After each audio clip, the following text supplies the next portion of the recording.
khul ngakpa ahum kotna vel pikhre khulai lapada senabani haiba khul ngakpa Johnson Romajit amadi kajitpu Assamgi Chandamarida leiba CBI ki Special Court ki Judge na vel pikhre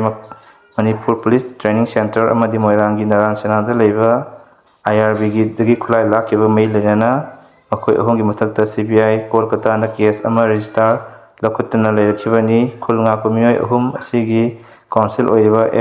All Manipur Bar Association ki Secretary Johnny Maintain Special Judge CBI Chandamarida Mokoibu Bela Tatuk Pinanaba Thaki application ki hearing around Sataki hearing under the CBI ki Makeda issue written objection filed to Podagi Special Judge na Nakal Anima ki Warol Kum na Kanaki Nakal Anima ki Warol Kum na Yang Matung Special Judge na khul ngakpa ahum asibu bel pikhi security na so tugai na tho hanglam so ana wasing layang khidre jiribangi Uchathonda leiba Yankai Bedet District Hospital asiki matik saba CMO hapti haiduna jiribangi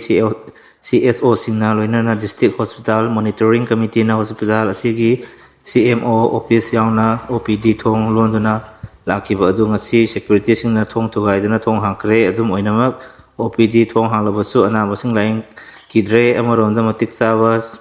CMO Haptri Power Community asina makata na kongjang sangkani hairi jiri bangi mera paibi sing CSO sing miu sing amadi District Hospital Monitoring Committee sing jiri bamna hospital gi OPD block mamangda phamsen duna kongjang sangki OPD gi patient sing laklabasu wari sanaduna wakal tamina badagi hanan ke iramasi gi matang da District Hospital Monitoring Committee gi executive member PS